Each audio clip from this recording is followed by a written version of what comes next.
live streaming di acara Mapan Reteme atau Khotam Quran Anakda Adrian dari keluarga Jusman bersama Ibu Nadirawati. Oke guys. Buka gak tahu. Dek gambaran ini.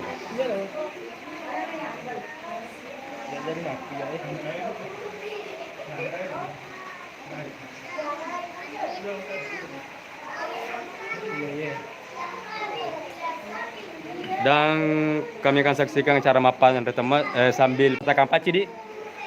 Peletakan paci.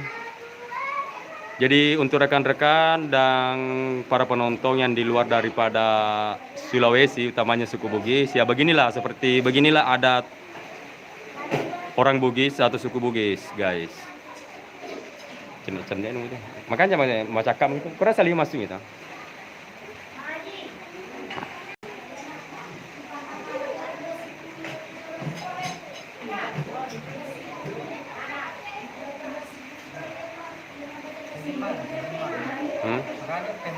Depan apa ucu coba ya?